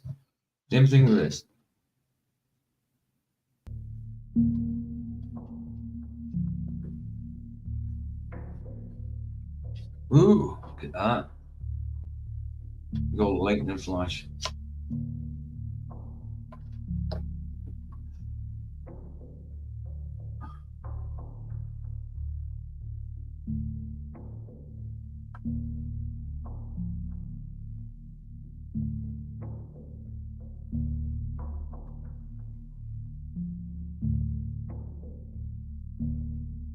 I think that's the end of this one. I think it's just showing you a few pics. But I've got a 17-minute video of Firmament stuff. Same guy, Flat Water FE. There you go. That was decent. That was one of the shortest videos I've done in a while. It's only 20 odd minutes. Not much I could put into it, you know. Same as the Firmament one. We know it's there, but I mean, this is proof of Firmament sort of thing, or possible proof of Firmament, you know. Why was I saying that? I think most mythology, Egyptian, Gaelic, Asian, North and South America, really real happenings of fallen ones worshipped as gods. Absolutely, bro. Definitely, I agree. That was pretty good. Going over some older videos from Flat Water. Just like I said, I thought I'd heard from him for a while, and I was like, come across it, and I was like, Wasn't even subscribed. But I was. I don't know why they do that. Unsubscribers from people. It's stupid. Anyway, let's get on with the Firmament one. Let's do it. Let's do it. Let's do it. It's only 70 minutes long, so I don't know how much input I could put into this either, really, to be honest, because it's just Firmament stuff, you know. More observational stuff, to be honest, isn't it? What is it? There we go. Welcome back to Flat Water. It's quite low. Hold on. See from sky brightness. It's quite low, but welcome back to Flat Water, Flat Earth. If it's too low, let me know. It's as high as I can get it from when downloading it. If it's too low, let me know, and I'll just get it from the YouTube page itself. Is real. I actually put this proof in several of my first videos, but a lot of people didn't really catch that was what was in there. So the number n is it's very low, isn't it? Let me know what you guys think. Is it really low for you? Hi everyone, welcome back to Flat Water, Flat Earth. This is the firmament is real. I actually put this proof in several of my first videos, but a lot of people didn't really catch that was. I'm sat on the sofa and I can barely hear it. Right, I'll use the web page. Flat Earth fully explained video. You're listening to it from StreamYard side, isn't you? About high altitude lightning and how scientists. I'm just waiting to see people can hear on YouTube. The atmosphere. Lightning and sprites and elves are created on the other side of the dome. Somebody said it's very low. Okay. So I'll link it here. Okay. Sound. I'll do it from their YouTube. Sometimes when you download them, that happens. The sound quality goes for some reason. Not with a lot of videos, just with some. Don't know why that happens. Right. I'll just get there. I'll just go to my watch later and get it from there. But we might have to put up the advert. Right, where are we? There we go. And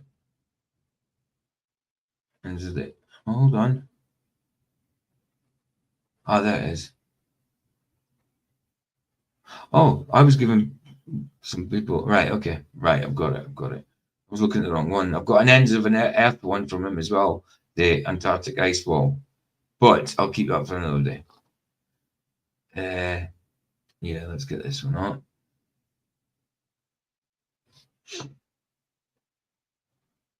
Hurry up. Don't be a pain in the butt, ski. Right. Right. So we'll share on the YouTube page now. I'm so used to just doing it straight from video file.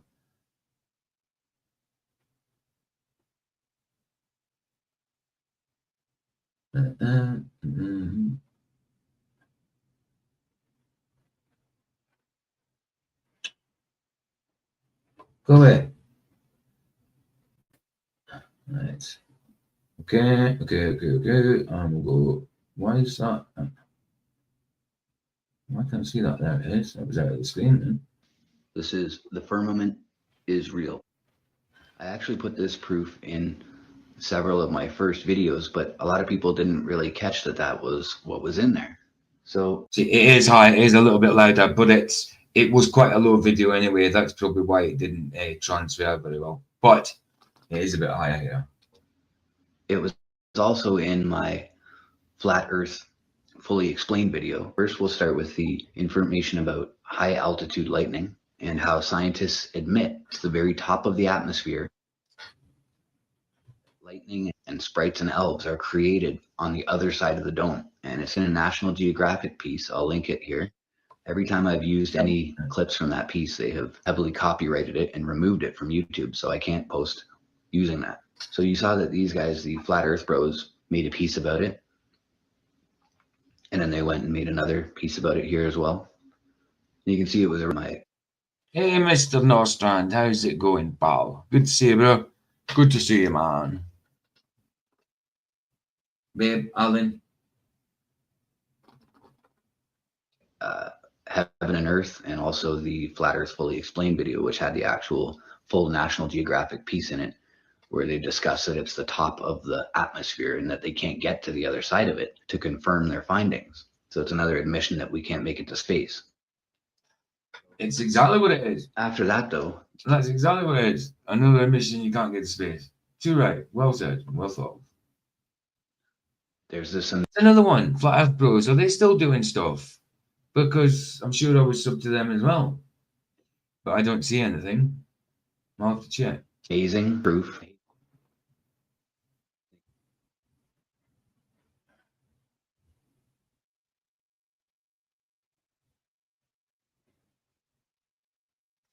Oh yeah, this goes quiet for a bit because it's just obviously pictures. It's not he's not talking through it. It does. The talking does come back in. I think it's intentional. Altitude sprites. See what I mean? You can see that it's hitting something or lighting up something. You know. And then look at that. And look at that.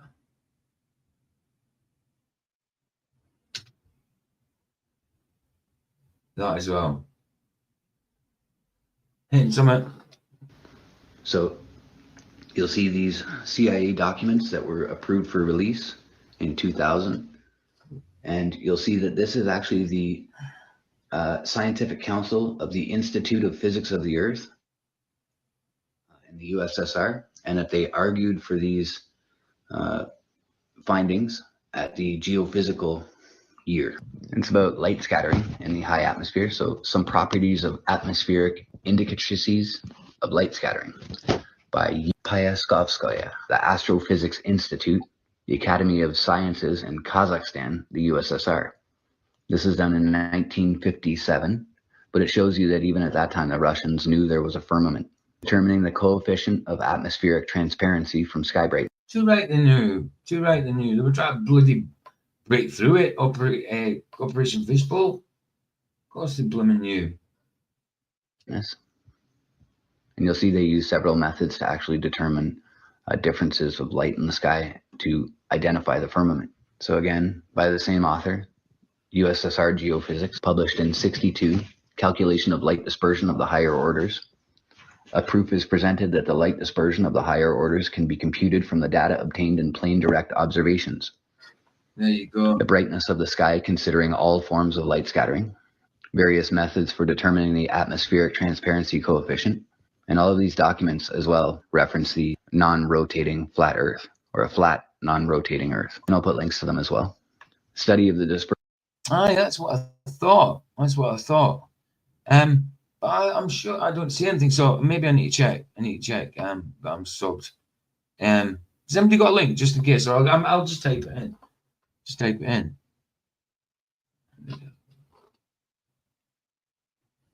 Oh, sorry. I need to play. Dispersion of light in the Earth's atmosphere. Joint Council of Institute of Physics of the Earth, the Institute of Physics of the Atmosphere, and Institute of Applied Geophysics. The Academy of Sciences in the USSR. You can't get any higher up scientifically. Investigation of light scattering in the Earth's atmosphere, 1957, from Moscow. 2,500 copies printed, sponsored by the Academy of the USSR, the Scientific Academy. The purpose: the book represents advances made in the study of light scattering in terrestrial atmosphere and is directed to the specialist in the field. This book is a theoretical study of the optics of terrestrial atmosphere and is supplemented with observations of the brightness of the daylight sky conditioned by molecular and aerosol scattering of light.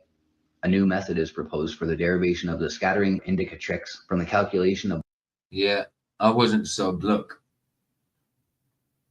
Subscribe. I wasn't subbed. No doubt. I know I was subbed. I knew I was subbed, but obviously they do that, don't they? The budgerigars. Right, subbed again. When last doing stuff? Oh, 6 days ago. Wow. See what I mean? See what I mean? Anyway. Back to that one and to that one. Multiple light scattering in the atmosphere. It shows all of the people involved, all the scientists, and different heights. Introduction, Chapter 1, Fundamental Concepts and Definitions. Weakening of light in the atmosphere, scattering of light in the atmosphere. the apparatus and methodology of the observations, a daylight sky photometer, an Oriole photometer, determination of effective wavelengths. I'll have look at some of their stuff, maybe do some of their stuff next week sometime, maybe. That'd be cool. And accuracy of measurements. Brightness of the blue daylight sky. Formula for the brightness of the blue sky with consideration of first order scattering and certain deductions from this formula. Observed brightness of the blue daylight sky. Formula for sky brightness with consideration of multiple light scattering and collation of the formula with observational data. Indicatrix of light scattering in the atmosphere, calculation of multiple light scattering, criterion for the stability of optical properties of the atmosphere, methods for determining the atmosphere clearness coefficient from the blue sky brightness. So they're able to determine the brightness put off by different objects in the sky. And they'll actually use the sun to measure against, and they'll use brightness. Nice one, Baz. I was just thinking about doing that. Bless, man. The sky to measure against. And also the brightness of the reflection off of the dome itself, the firmament of the sky. Dissertations defended in the Scientific Council of the Institute of Physics of the Earth, Institute of Physics of the Atmosphere, and Institute of Applied Geophysics in the USSR during the first semester of 1957.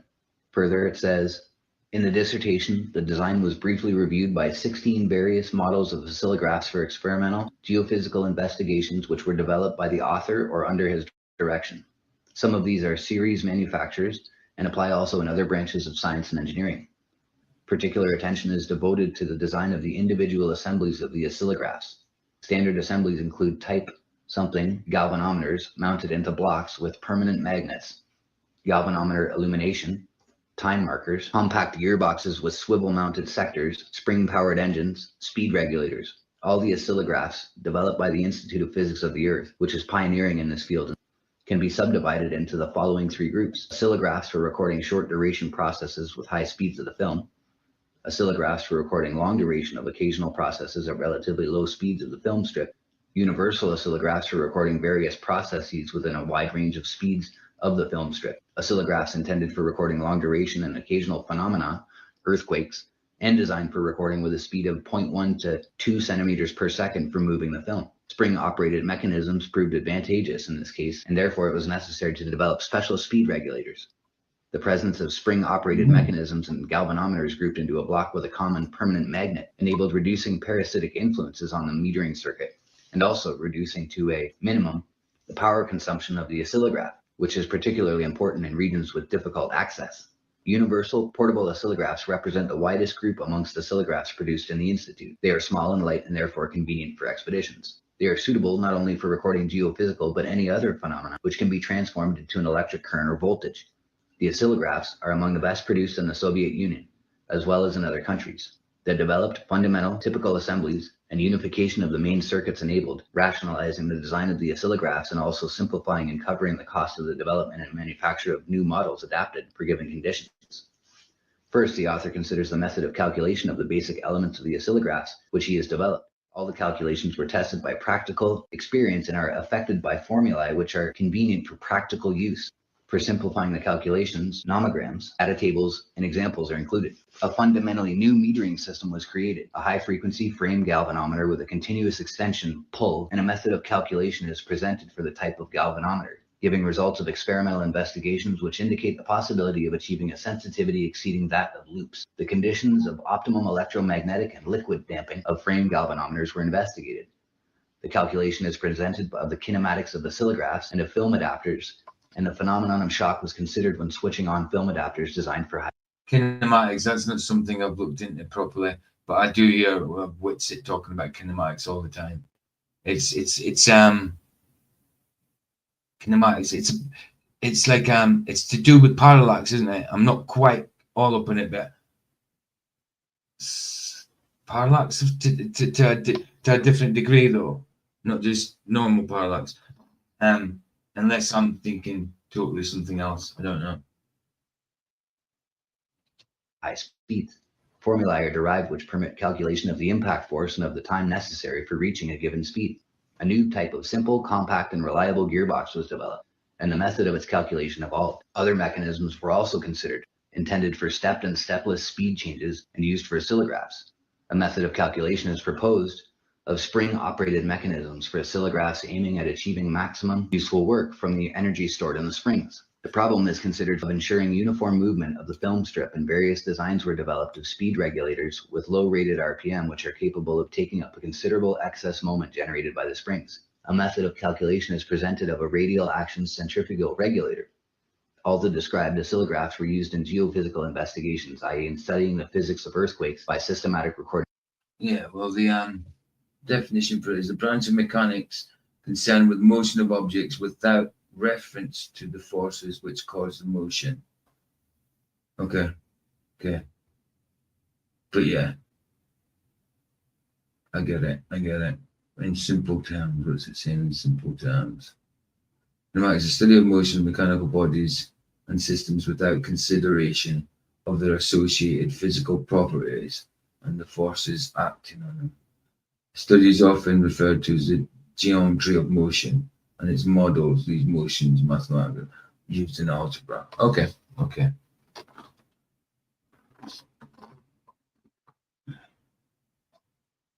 Of weak local tremors, development of a new method of deep seismic sounding of the Earth's crust, study of the vibrations of soils and of buildings caused by explosions and earthquakes, development of new progressive methods of seismic and electromagnetic prospecting of minerals, study of atmospheric phenomena, etc. The oscillographs developed by the author are widely used, not only for geophysical investigations, but also in scientific establishments and undertakings of various ministries, and the manufacture of these instruments does not satisfy requirements. And we'll get to it here.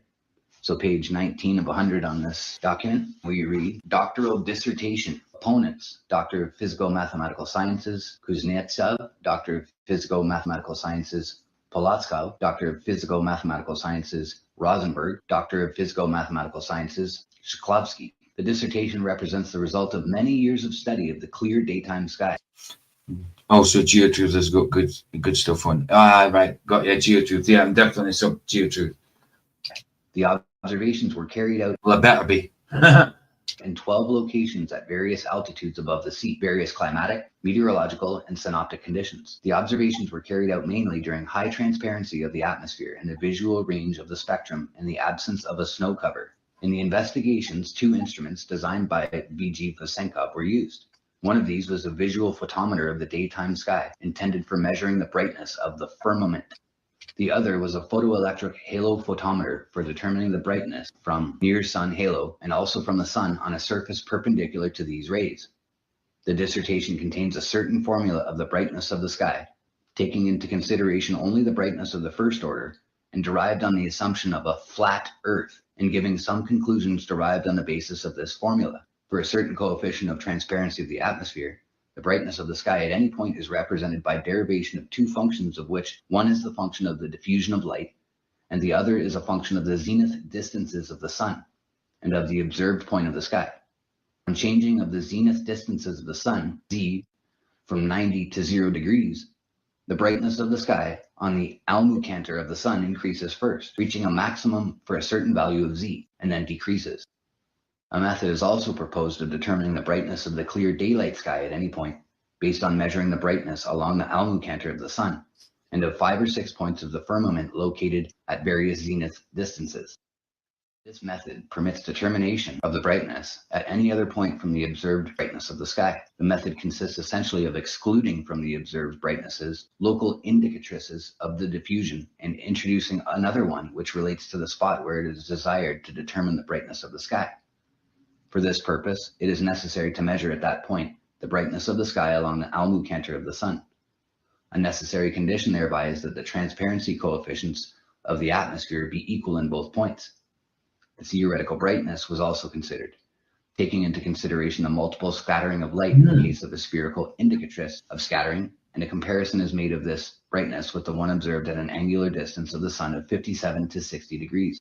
For solving the integral equation of the theory of the diffusion of light, the approximate method of Kuznetsov was used, which proved sufficiently accurate. Diffusion indicatrices are given in the dissertation, which were obtained from observations of the brightness of the sky, calculated for the entire height of the atmosphere.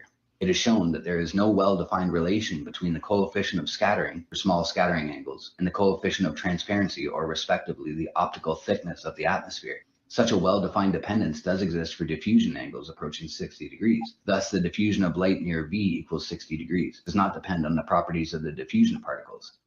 It is shown that the diffusion of light in the Earth's atmosphere cannot be attributed to a medium particle with some definite effective radius. The effective radius of the diffusion particle changes with the diffusion angle. The dependence of the diffusion of light in the Earth's atmosphere on the wavelength for the visual part of the spectrum can be expressed by the relation U equals C lambda to the nth, representing a generalization of the known Rayleigh formula where n is greater than 0 and independent of the wavelength for all angular distances of the sun, provided the dust content of the atmosphere is not high.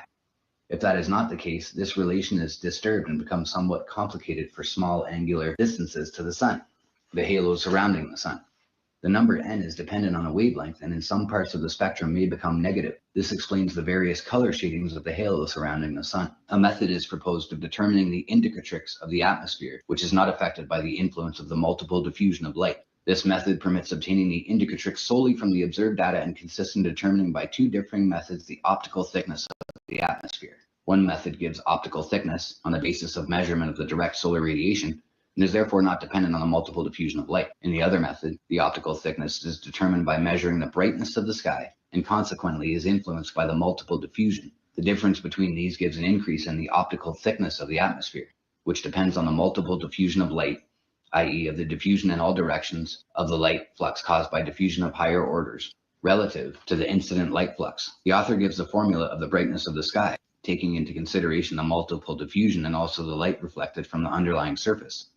The problem of stability of optical properties of the atmosphere was considered, and existing stability criteria were supplemented and improved by the author. It is shown too that the ratio of the brightness of the sky at any point of the almacanter of the sun to the illumination from the sun also gives a linear dependence on the atmosphere mass and consequently can serve as a criterion of stability of the optical properties of the atmosphere. Finally, methods are described of determination of coefficients of transparency of the atmosphere from the brightness of a clear sky, namely, a method based on the instant of maximum brightness of the halo surrounding the sun, a method based on the indicatrix of diffusion of light in the atmosphere, a method of determining the coefficient of transparency on the basis of empirical formulae. So, cutting to the chase there, as you saw, they actually mentioned that they prove that there is a firmament, that they're measuring the light of the firmament, and they know the distance to the firmament, and also that this is done assuming and knowing that the Earth is flat and non-rotating. There you have it, folks. There is a firmament. The Earth does not go on forever. It is not an unending plane. There is a solid firmament in the sky, as was told to us in Holy Scripture by the Most High, by God. Absolutely. My God. So thanks, guys, for listening. Don't forget to smash that like button and share and subscribe. I'll have lots more movies up soon. A lot of my movies that I've been posting have been being blocked, banned worldwide, etc. They would be. You're flat earther. They would be. And obviously this was 4 years ago, so it shows you it's still going on and as it was back then. So we are doing what we can. I'm doing what I can to get my stuff posted. It shows that they're scared of the truth. You know what I mean? They're scared of it. And keep it up. Thank you for listening, guys. Have a great day.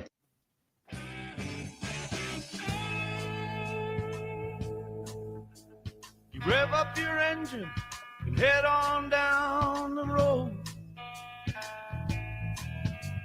The hunger that drives you takes you where you ain't been before.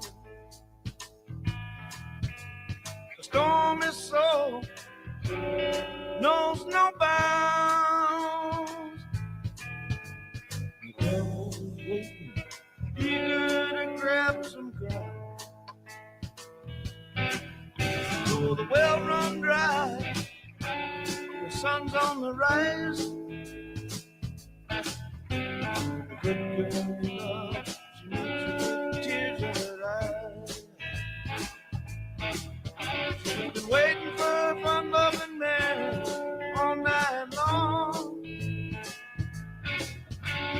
Now you know you done her wrong. It ain't easy on the outside. It ain't easy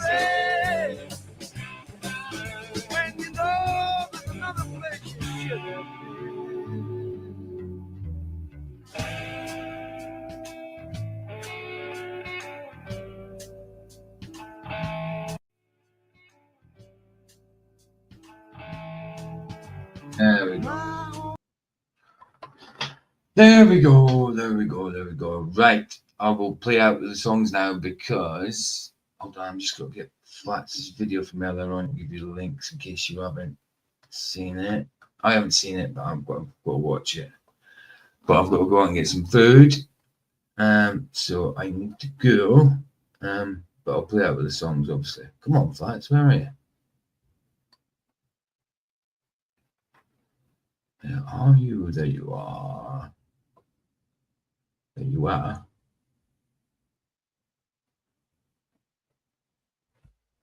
What? Why can't I? There it is.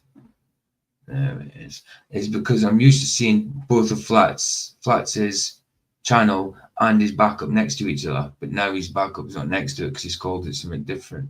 Yeah. Right, anyway. When I first clicked on it, remember the day he changed it, and I was like, when did the name change? I thought I was on the wrong channel. Aye. Right, exactly. It's called Jesus Lied. He's obviously reacting to something. It's only a 9-minute video. I've still got to watch it yet, so but I'll put a link in case you guys haven't seen it. He hasn't put out tonight's link yet, so and let's put it in the normal side as well. I was looking for tonight's link to see if he'd done it yet, but he hasn't. So you have to wait for that. And there we go. Right, that's interesting. I must admit, obviously, the information from kinematics onwards sometimes get a bit technical for me. I'd have to slow it down to let it sink in more properly. But I got the basic gist of that. You know what I mean? But at least it showed some Firmament illustration sort of thing as well. But yeah, it was all good information. I remember seeing it years ago. But and when I come across it the other day, I was like, wow, that's a blast from the past. So I decided to do some old one from it, and I realized I wasn't subbed. I was like, what? Bet they do that a lot. Anyways, let's get our rectangles back. And we'll do a Harry Mack first.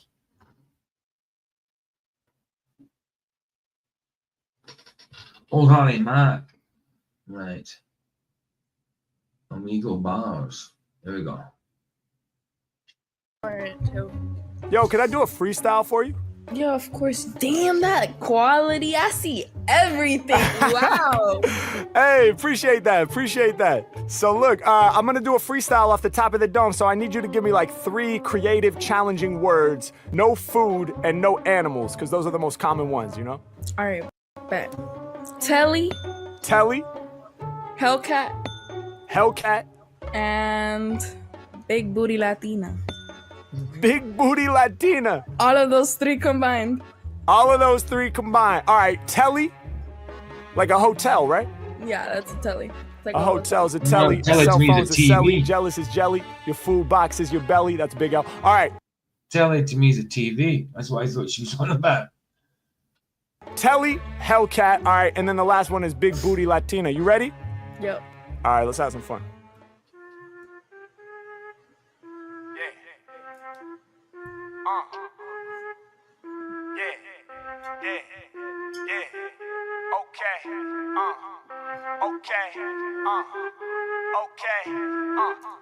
Yeah. If you want the real, hit me on the celly. Illest off top, yo, that's what they tell me. Other rappers want these skills, they jelly. They just stay a night in the game like a tally. H-Mac, man, I'm spitting so great. Stay in the night like a Motel 8. Matter of fact, y'all know it's about to go well. Spitting so loud, they kick us out of the hotel. H-Mac, man, you know I get it popping. When it comes to freestyles, I ain't even stopping. Y'all know we deliver something like an email for the dudes and the females. In the game of rap, I'm a prevail. She was like, damn, I can see every detail. That camera quality is nice. I can see every texture. You really entice. Yeah, I'ma leave you with. Yeah, Rico's good to see you, bro. Hey, Matthew, good to see you. All coming in when I finish off. Mongo McDee's good to see you, bro. Amazement. Shouts out to my homie with the braces. H-Mac, man, these rappers, they don't think right. I be shining bright, something like your pink lights. Spitting how I'm feeling, man. I make their heads spin, something like a ceiling fan. I be doing what I'm feeling when I'm all up in the mix. Link to just put in the video I did last night. Well, early hours this morning. It's just a Flat compilation, but it's pretty good. Pretty good. When they come to freestyles, I be infinite. right at the top where we dwell at. M-A-C-K, how to spell that. Illest all time what they tell Mac. I'm pulling up in the Hellcat. Vroom, vroom, push the pedal to the metal.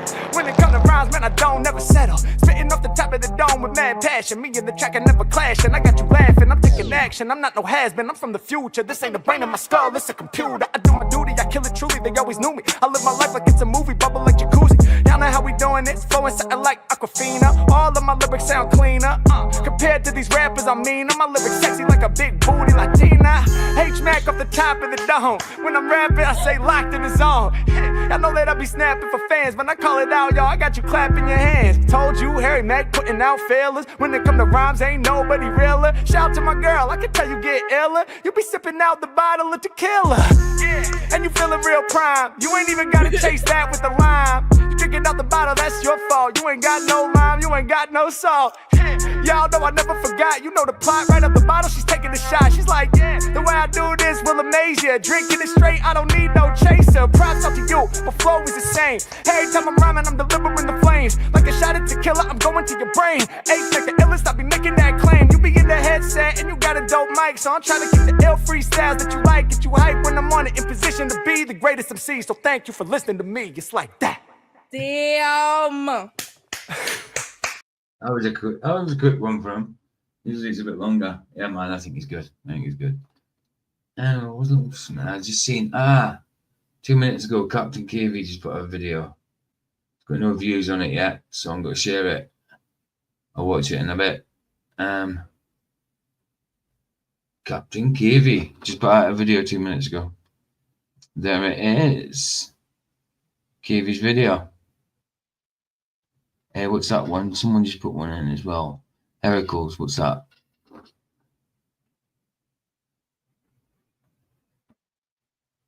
Oh yeah, Pete Bars.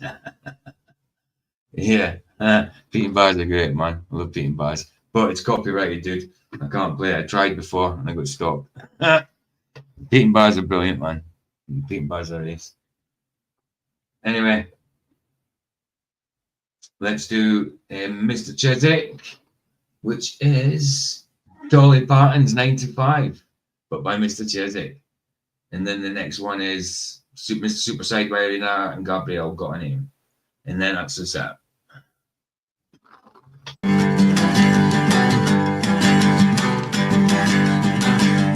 Tumble out of bed and stumble to the kitchen. Pour myself a cup of ambition. Yawning, stretching, trying to come to life. Jump in the shower and the blood starts pumping. Out on the street, the traffic starts jumping. Folks like me on a job from 9 to 5. Working 9 to 5. What a way to make a living, really getting by. It's all taken and no given. They just use your mind and they never give you credit. It's enough to drive you crazy if you let it. 9 to 5 for service and devotion. You would think that I would deserve a fair promotion. Want to move ahead, but the boss won't seem to let me. I swear sometimes that man is out to get me.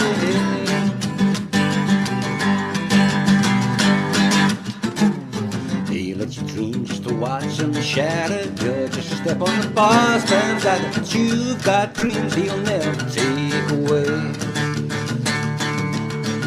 Same boat with a lot of your friends, waiting for the day your ship will come in and the tide's gonna turn and it's all gonna roll your way. Working 9 to 5, what a way to make a living, baby, getting by. It's all taken and no given. They just use your mind and they never give you credit. It's enough to drive you crazy if you let it. 9 to 5, yeah, they got you where they want you. There's a better life, and you think about it, don't you? It's a rich man's game, no matter what they call it. And you spend your life putting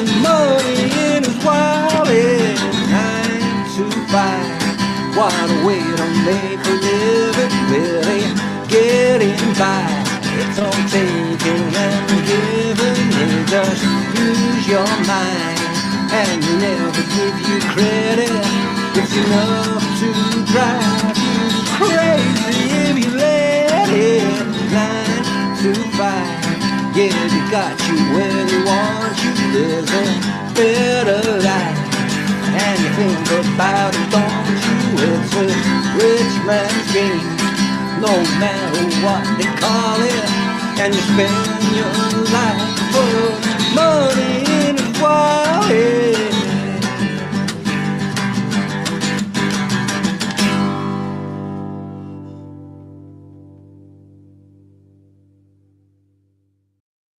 Nice, Mr. Chesney. Nice.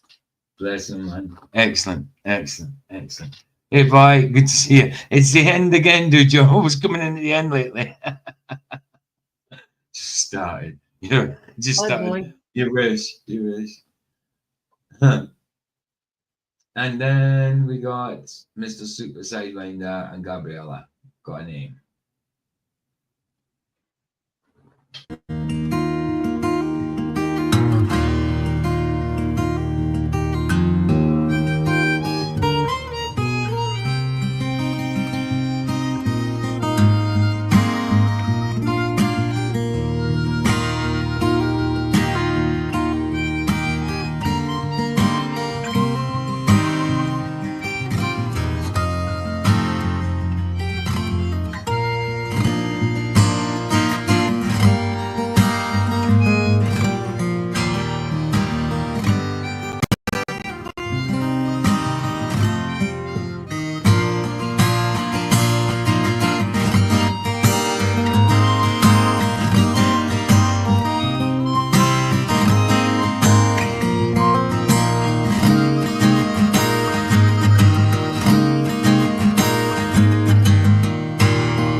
Another one for Jim. And everybody. There you go. Bless you guys. Nice one for being here. Well, I just hit the 2 hour mark no more. But yeah, I've got to go out and get some dinner. So That's a short stream for you. yeah, it is short for me. But Sunday usually is because I've got to go out and to get my food. So and the shop's shut and all that. Well, the main one's already shut at 4, so we'll go further up. So yeah, I'll be doing shopping Sunday's then. usually the shortest one. It's usually 2 hours on the dot-ish. You know what I mean? I'll be doing shopping when I get there. You will. No doubt. I've got to shop tomorrow though. I've got to shop tomorrow for an Xbox. See, I do just something. I shop like 2 days at a time sometimes, and sometimes just a day at a time. So it's a pain sometimes. But yeah, nice one for being here, guys. See you in Flatches later. If I don't, I'll see you tomorrow. The link's in the chat. Just put it in. It's the fourth part of that straw man. It's still an hour and a half left in it, so maybe I should just do it as a watch party rather than talk through it, because it's something I'm still learning anyway. So maybe just get that hour and a half done. You know what I mean? Because I don't want to do a part 5. You know what I mean? Because that's too much. That's too much. So I just want to get it done tomorrow. So I'll just play the hour and a half sort of thing. You know. Just been listening. Thanks for all. How's that? Bless you, man. Bless you all. Thanks for being here, guys. Thanks to the panel. Me and Vicky. I think anybody else has been in today. No, they haven't. We like that on a Sunday.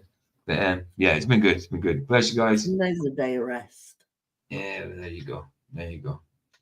Here the sunset's free. It's free. Indeed. Bless you guys. Ta-da.